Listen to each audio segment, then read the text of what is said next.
이번에는 단계를 무시하고 최고 지도자를 제거함으로써 트럼프 대통령 민중봉기를 원하는 거죠. 지금 호르무즈 해협까지 봉쇄가 됐죠. 그런데도 유가가 흔들리지 않는다는 것은 많은 글로벌 투자자들이 차분히 이 상황을 지켜보고 있다.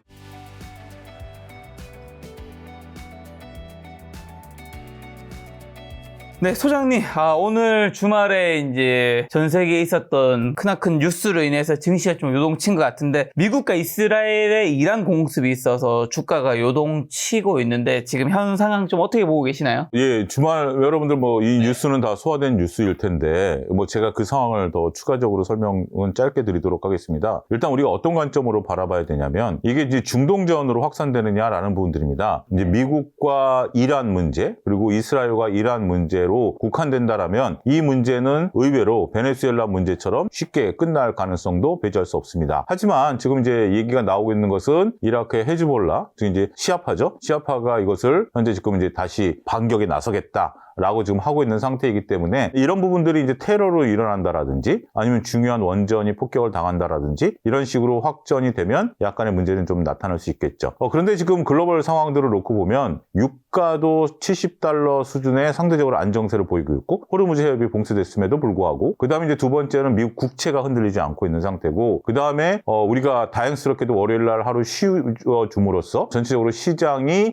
조금 안정세를 찾고 좀 생각할 시간을 벌었다 라는 것들이 일단 소화해내고 있는 것 같습니다. 일단 국제 시장과 국내 시장은 좀 다른데요. 국제 시장 같은 경우는 여전히 일단 조금 약간의 변동성을 보이고 있습니다. 국내 시장도 화요일날 개장하면서 변동성을 보이고는 있습니다만 그 변동성이 생각보다는 크지 않은 것 같아요. 왜 그러냐면 시장에 있어서의 조정 가능성이 그동안 충분히 있어 왔었던 부분들이고 반면에 풍부한 고객예탁금이 이것을 떠받치고 있기 때문에 시장의 생각보다 조정은 그렇게 크지 않다. 어찌됐든 이 뉴스는 연휴 우리 시간으로 연휴 아니면 글로벌 시장에선 주말 초에 벌어진 일이기 때문에 주말 사이에 이 뉴스들을 소화해냈고 그 다음에 이제 트럼프 대통령의 초반부터 강경책 이런 것들이 확산을 막는데 다소 도움이 되고 있는 것들이 아니겠나 이렇게 설명을 드릴 수가 있겠습니다. 근데 지금 주가 보니까 코스피가 지금 장중이긴 한데 3% 정도 어느 정도 조정은 크게 겪고 있고 코스닥은 0.28% 마이너스 좀 차이가 좀 큰 것 같아요.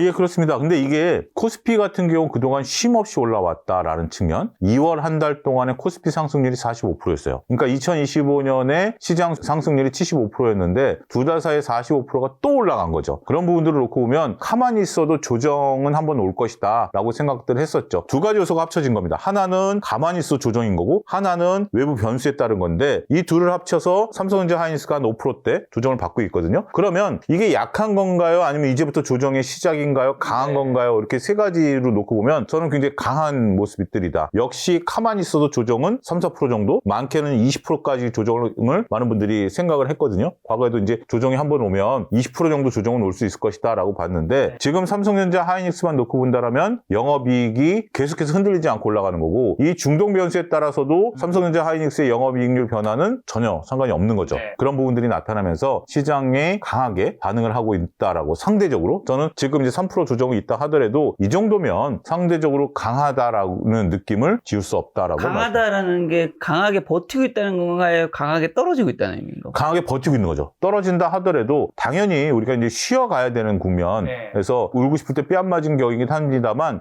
심하게 우는 건 아니죠. 만약에 7, 8% 이틀 연속 한 10% 이상 조정을 받으면 이것도 조정이다라고 지금 많은 분들이 생각을 하고 있는 거거든요. 그리고 역사적으로 보통 우리가 이런 또 외부 변수가 나타났을 때 빠르게 회복하긴 했습니다만 단기적으로 1, 20% 조정은 나왔는데 그거에 비하면 강하게 버티고 있다라는 것이 적절하지 않을까 싶습니다. 또 과거 중동 전쟁 사례를 보면 주가는 일시 하락 후 1개월 내 반등하는 패턴을 보였었는데 이번 이란 사태도 동해 패턴을 따를까 아니면 이전과는 좀 다른 질적인 차이가 있을까요? 특별히 질적인 차이다라고 한다면 이렇게까지 1개월 시간은 안 걸릴 것 같아요. 그러니까 트럼프 대통령이 과거와 다르게 중동을 공격하는 것이 과거에는 여러 가지 공습을 통해서 기지를 먼저 때린다라든지 최고 지도자를 건드리는 경우는 별로 없었잖아요. 그건 나중 문제인데 이미 베네수엘라에서도 최고 지도자를 핀셋으로 딱 뽑아냈고 이번에도 최고 지도자를 폭살시키지 않았습니까? 이런 부분들은 물론 그전에도 트럼프 미국이 그런 어떤 정보가 필요가 없었던 것은 아니겠죠. 하지만 단계를 밟아갔다라면 이번에는 단계를 무시하고 최고 지도자를 제거함으로써 트럼프 대통령은 그렇죠. 이제 민중봉기를 원하는 거죠. 베네수엘라라든지 이란에서 이제 자치정부가 수립되기를 바라는 부분들이 있습니다만 이것이 지상전으로 확전된다라든지 아니면 중동 지역에 있어서 시아파 순위파의 민족 전쟁으로 번져질 가능성은 현재로서는 크지 않다라고 보면 이 1개월까지 우리가 기다려야 되나? 그렇지는 않다라고 보여집니다. 단 변수는 있죠. 테러가 미국에서 일어난다라든지 아니면 앞전에도 말씀드렸다시피 주요 원전이 공격을 받는다라든지 지금 호르무즈 해협까지 봉쇄가 됐죠. 그런데도 유가가 흔들리지 않는다라는 것은 많은 투자자들, 글로벌 투자자들이 차분히 이 상황을 지켜보고 있다. 이 정도로 정리해야 될 것 같습니다. 사실 뭐 전쟁이 확전이 되느냐 안 되느냐에 따라서 증시가 이제 이전과 동일한 패턴을 보일지 다른 패턴을 보일지 결정되는 거겠지. 그렇죠. 확전될지 안 될지는 지금 그 누구도 뭐 예상할 수 없는 상황이니까요. 전쟁 위기 시 투자자들이 달러나 또 금 같은 안전자산을 쏠리는 강달러 현상이 심화될 텐데 원달러 환율의 그럼 심리적 마지노선은 어디고 환율 쇼크에 대비한 투자 전략은요? 우리가 이제 강달러가 이루어진다 하더라도 지금은 소리소문 없이 우리 환율이 내려왔죠. 소리소문 없이 환율이 이제 원화 강세가 이루어지고 달러 약세가 이루어진 건데 강달러가 나타난다 하더라도 많은 분들이 심리적인 부분들은 1,450원을 1차적으로 넘는 거, 그 다음에 2차적으로 1,480원, 3차적으로 1,500원 이렇게 뭐 염두를 해두고 계실 거예요. 1,500원이 넘어가면 문제의 심각성이 있긴 하겠습니다만 이 문제가 지속되지 않는다라면 1,450원 부근에서 끝날 가능성도 있는 거고요. 우리가 이제 달러가 강세를 보이면 원화는 약세를 보이면서 올라가는 거기 때문에 1,480원을 건드리게 되면 이건 달러 강세 문제가 아니라 우리한테 환율 문제가 되겠죠. 그동안 우리 환율이 상대적으로 약세를 보임으로써 트럼프 관세에 대한 부분들을 흡수해왔던 부분들이 있는 상태인데 이번에 다시 품목 관세라든지 아니면 상호 관세가 부과된 상태에서 1,480원을 간다는 것은 다른 문제거든요. 그런 부분들이긴 하겠습니다만 어찌됐든 지금은 1,450원을 넘느냐라는 건데 생각만큼 달러 강세도 이루어지고 있는 것 같지는 않습니다. 금이라든지 은 같은 경우도 일시적으로 잠깐 올라간 부분들은 있긴 하겠습니다만 구조적으로 과거의 패턴을 따라가지 않는다라는 것도 하나의 변화된 지금 시장의 모습이 아니겠나 싶습니다. 비트코인 등 가상자산이 공수 지급도 급락한 큰 변동성도 보였는데 지정학적 위기상에서 가상자산은 더 이상 안전자산의 역할을 수행하지 못하는 걸까요? 안타깝게도 좀 그런 모습들이 보이고 있죠. 네. 그러니까 뭐 제가 안전자산은 비트코인이다라고 얘기를 하고 안 하고를 떠나서 확실히 트럼프 대통령 당선 이후에 우리가 비트코인 가격이 이제 급등을 했었던 상황에서 2025년 여름서부터 가을이 정확히는 비트코인이 먼저 상승폭이 꺾인 상태고 미국이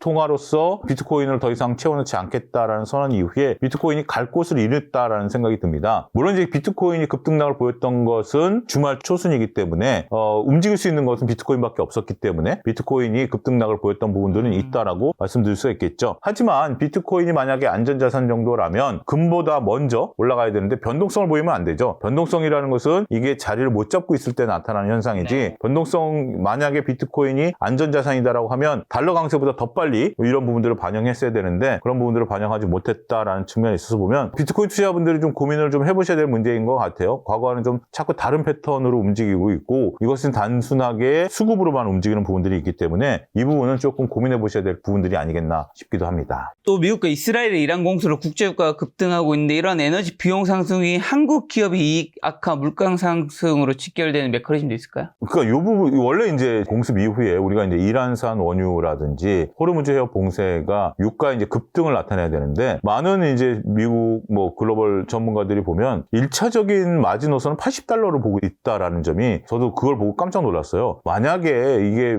중도 문제가 터지고서 제가 이제 유가 전망을 먼저 봤는데 네. 그러면 이제 100불 정도 유가 전망이 나와야 되는 거 아니야? 라고 생각하고 봤는데 의외로 100불은 이거는 진짜 중동 전쟁이 크게 확산되고 막 했을 때 100불이라는 것인데 그 뉘앙스는 상대적으로 약해요. 보통 한 80불 정도로 보고 있는 것 같아요. 그러면 지금 뭐 우리나라 같은 경우도 신재생 에너지 비중도 상당히 좀 올라가 있는 상태이고 원전도 다시 재가동하겠다라는 부분들 글로벌리 그다음에 이제 석유에 대한 의존도가 낮아져 있다라는 측면에 있어서 보면 상당히 이례적이다라고 말씀드릴 수 있겠죠. 물론 이것이 좀 중기화된다라고 한다라면 유가가 올라갈 수밖에 없는 거고 유가가 올라간다라는 것은 우리 기업들에게는 막대한 타격을 입힐 수밖에 없다라는 거죠. 60달러대의 유가가 70달러대만 올라갔다 하더라도 최소한 10% 이상 비용의 증가를 나타낸 거기 때문에 이는 분명 악재인 것은 맞습니다. 하지만 얼마나 이런 것들이 지속될 수 있느냐라는 부분들을 지켜봐야 된다라는 거고, 지금 이제 만약에 한 달 내에 이것이 끝난다라면 기업들이 갖고 있는 재고, 그 다음에 글로벌 정유회사들이 갖고 있는 재고로 범퍼 역할을 할 가능성은 있어요. 그렇지만 이것이 러우 전쟁처럼 장기화된다라든지 호르무즈 해협 봉쇄가 장기화된다라면 이 문제도 또 달라질 수 있긴 하겠습니다만, 한 달 이내, 두세 달 이내로 끝난다라면 이 문제는 그렇게 심각성을 나타낼 정도, 물론 이제 부담은 되죠. 부담이 되지만 심각성을 나타낼 정도는 아니겠다라고 설명이 가능하겠습니다. 말씀하신 호르무즈 해협 봉쇄가 장기화될 경우 세계 해상 원유 물동량 20%의 타격을 입는다는데, 이게 국내 증시 하락 변동성 구체적으로 어느 정도까지 키울 수 있을까요?